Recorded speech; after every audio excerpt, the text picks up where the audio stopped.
This war we are in, for reasons known only to Donald Trump, hinges now on Iran reopening the Strait of Hormuz, which, for the record, was open before he started this. And now either is open or is not. No one saw this coming. Not even the people who think nothing inside Trump's circle can surprise them anymore. The person who almost never speaks, avoids the spotlight, and usually stays as far from political chaos as possible, suddenly became the center of one of the most uncomfortable moments in Washington. Then Melania stepped up to the microphone, and whether it was an accidental slip or something far more deliberate, her words triggered a chain reaction that reportedly sent Donald Trump straight into panic mode. At the same time, Jimmy Kimmel watched it unfold like a late-night host being handed perfect material in real time, turning the chaos into entertainment almost instantly. The question that exploded across headlines and social media was simple, but dangerous. What exactly did Melania say that caught Trump completely off guard, left him furious behind closed doors, and reportedly made him hear his own wife's statement at the same time as the rest of the world? Melania Trump hosted the second day of her global summit titled Fostering the Future Together, which is basically a commercial for AI in education, and she made quite an entrance. This, you can see, they really are looking for the... Before going any further, make sure to like the video and subscribe, because this story gets stranger the deeper it goes, and the most unbelievable part is that it did not come from a political opponent, a foreign crisis, or a breaking investigation. It came from inside the East Wing, the one place where Melania Trump's silence has always been part of the mystery. For years, that silence has been her trademark, but on one deeply awkward afternoon, it suddenly broke in a way that no one seemed prepared for. Out of nowhere, she delivered a statement so politically uncomfortable and so badly timed that Donald Trump reportedly looked like someone caught in the middle of an explosion without any warning.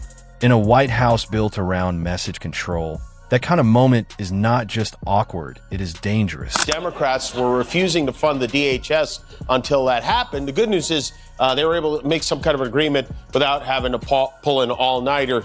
Bad news is that means they had no excuse not to go to Melania's documentary premiere tonight. The good news is bigger than the bad news. Melania Trump, as you know, got a movie deal. Amazon paid her $28 million for a doc. Everything is just so deeply corrupt, but all... For Jimmy Kimmel, who has spent years turning political dysfunction into late-night material, the whole thing must have felt almost too perfect to be real. Just moments before, the country was already trying to keep up with another wave of Trump-era confusion, including mixed signals over foreign policy, military actions wrapped in vague language, ceasefires that sounded clearer in speeches than in reality, and alliances shifting in ways that left even experienced observers unsure of what was actually happening. It was already a mess, already overwhelming, already the kind of environment where one more contradiction could push everything over the edge. Then suddenly the focus changed, and what had been a chaotic political story turned into something much stranger and far more personal. Even to Donald Trump, Melania emerged from the rubble of the East Wing. She brushed the drywall off her business suit and delivered a doozy of a prepared statement demanding that we stop talking about something no one was talking about.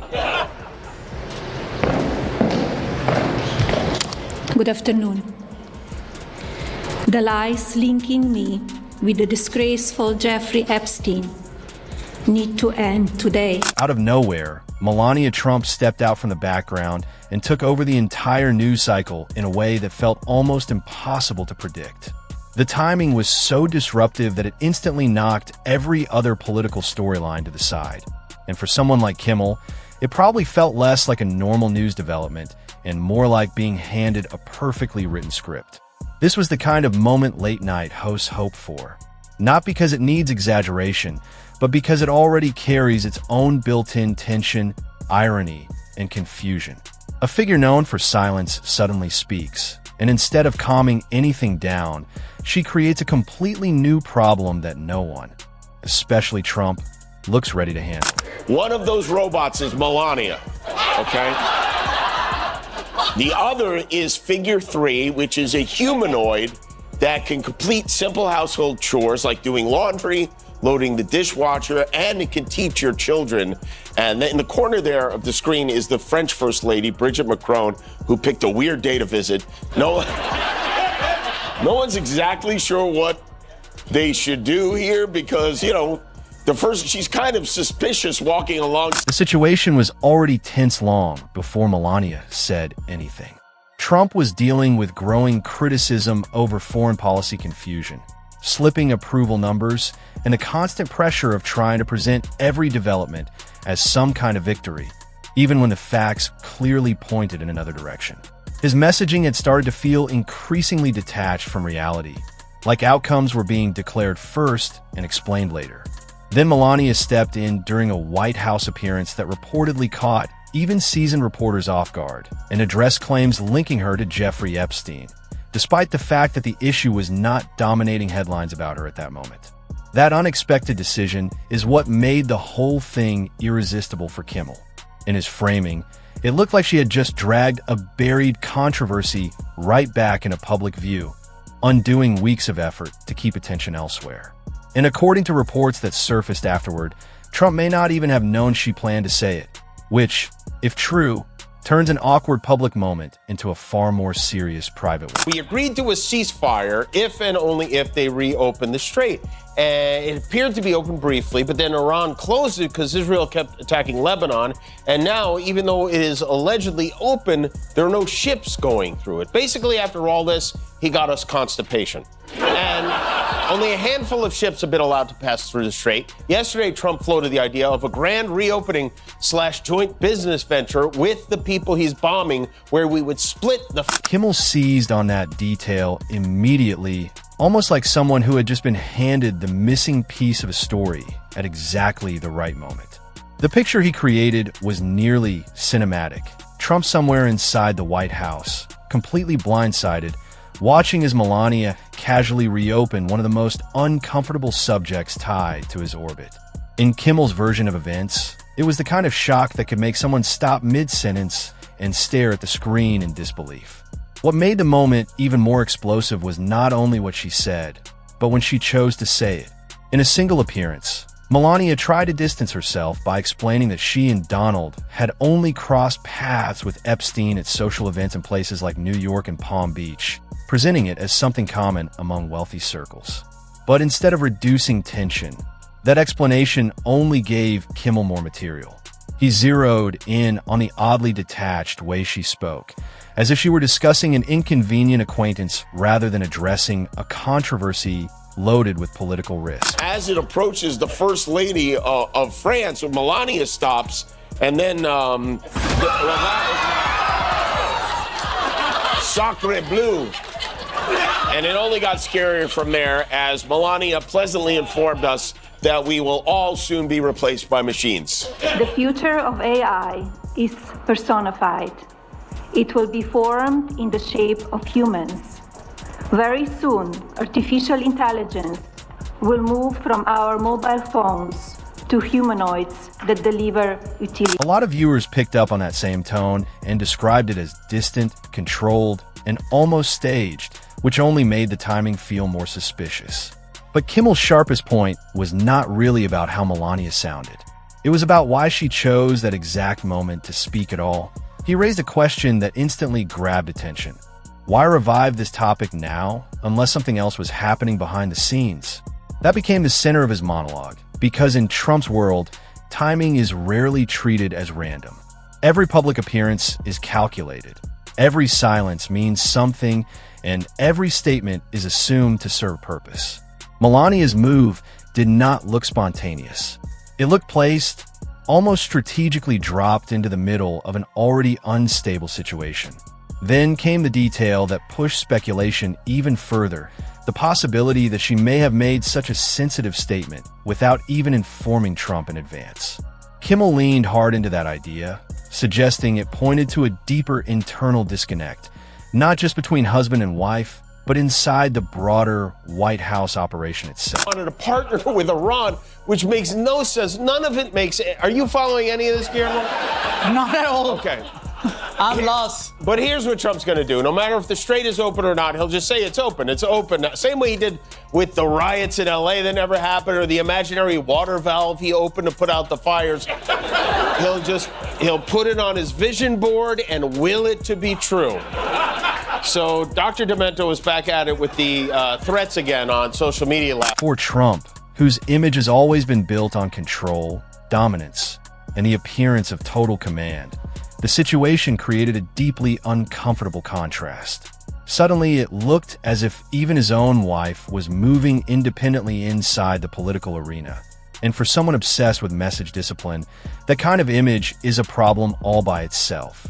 Kimmel pushed the irony further by pointing out how Melania managed to reference her memoir while defending herself, turning the moment into something that felt part damage control and part promotion. He joked that in Trump family politics, even a statement tied to controversy could double as a book plug. But beneath the joke was a real point. The focus had shifted. Instead of headlines about foreign policy or strategy, the media locked onto Melania's remarks and a renewed attention on Epstein. That shift is likely what made the whole thing especially frustrating for Trump, because he thrives on deciding what the story is supposed to be, and this time that power slipped out of his hands. Or fertility, because that is competition in the bedroom her husband does not need. Maybe someday we will have a robot president. You know, couldn't be worse than what we have right now.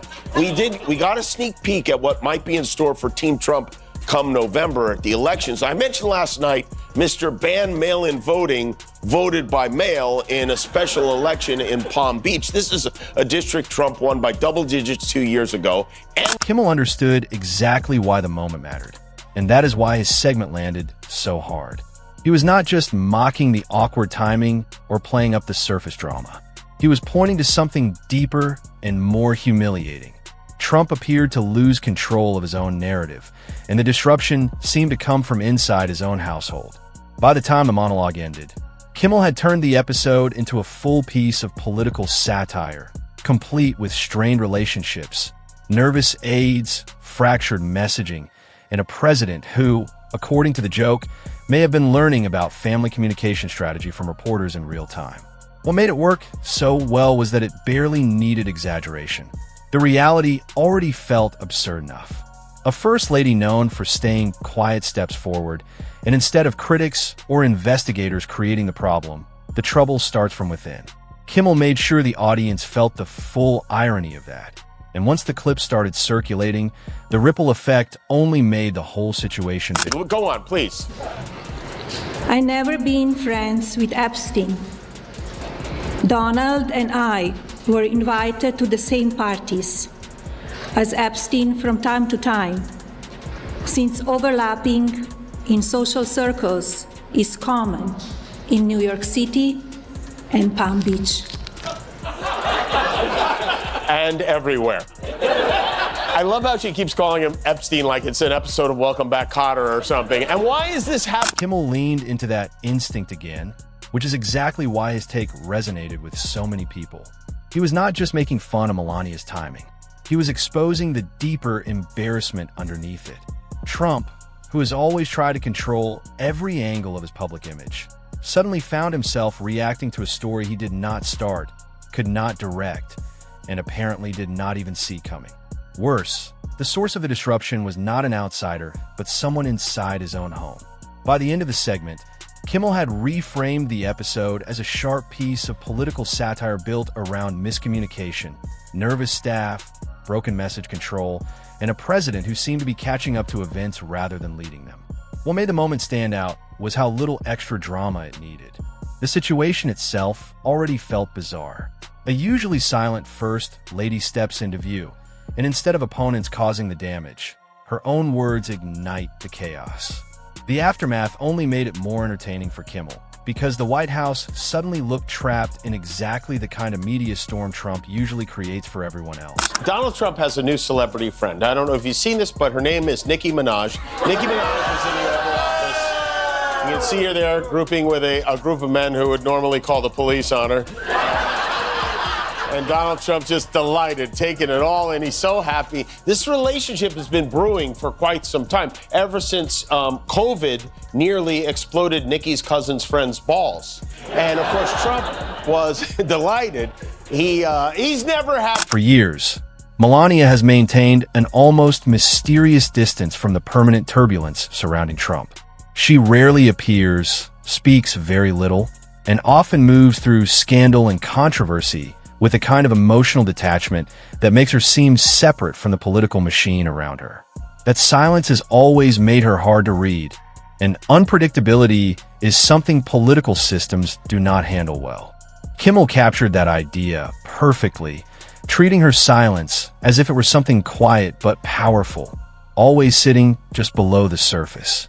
And when that silence finally broke, it disrupted everything Trump had been trying to keep under control. The Epstein angle only made the moment more volatile. Kimmel highlighted the irony with sharp humor, comparing Trump's usual strategy to someone throwing distractions in every direction so no one focuses on the real problem. But in this case, Melania herself reopened the subject and dragged attention right back to it. Then came the most symbolic detail of all, the possibility that Trump may not have known any of this was coming. Not Epstein's victim. I am my husband's victim. Epstein did not introduce me to Donald Trump.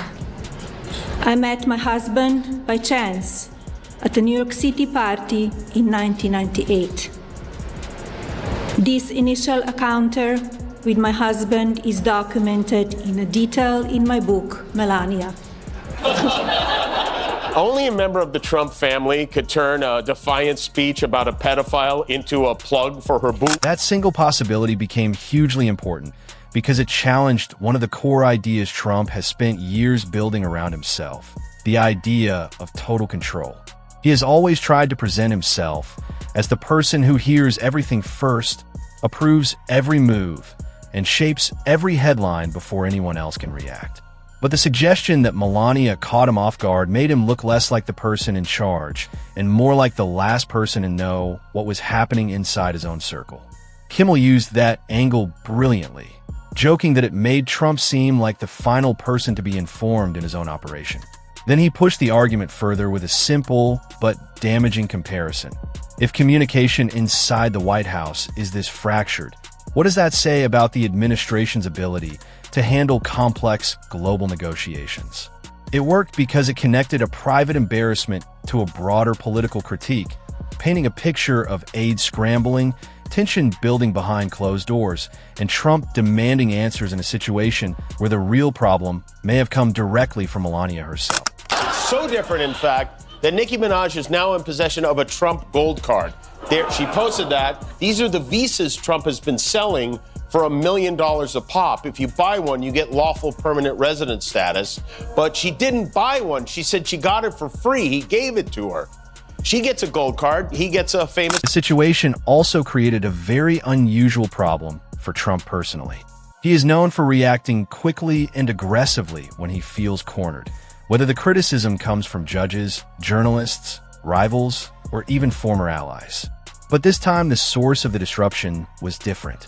Responding publicly to Melania would risk making the entire episode even bigger and turning one awkward moment into a full-blown family spectacle. So instead, he was left with silence, and silence is not usually where he is most comfortable. That silence only fed more speculation. People started asking whether Melania's move was intentional, whether it signaled deeper tension, or whether it was simply a personal attempt to distance herself from ongoing controversies.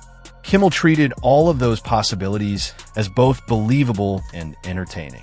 He even joked that Melania might be the only person in Trump's orbit capable of causing chaos and walking away untouched.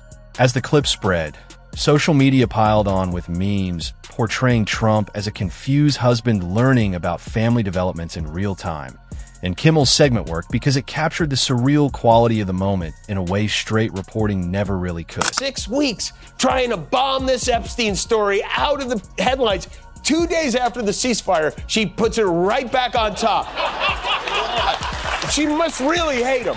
I don't know how else to explain it. So then a reporter gets hold of Trump, calls his phone. He says, I didn't know anything about this statement Melania made. He didn't know she was going to do it before she did it, which shows you just how smoothly things are running over there. For whatever reason, she didn't ask. She didn't give him a heads up. She just went right out in front of the cameras and fired away. This is exactly where late-night satire shows its real value. Journalists can explain what happened, but someone like Jimmy Kimmel can show why it feels so absurd. And that is what made this moment stand out. It revealed something deeper than an awkward press appearance or a badly timed statement. It exposed just how fragile Trump's carefully built image can look when one unexpected move throws the whole system off balance. For all the talk of control, strength, and dominance, it took only one unannounced moment from Melania to disrupt the narrative he had been trying to manage. That is not power. That is what happens when a tightly controlled performance falls apart, because one person steps off script. By the time the dust settled, Trump was left dealing with a situation he could not instantly reshape, could not fully bury, and could not overpower with louder headlines. And Kimmel, watching from the safety of a late-night stage, captured the full irony of it.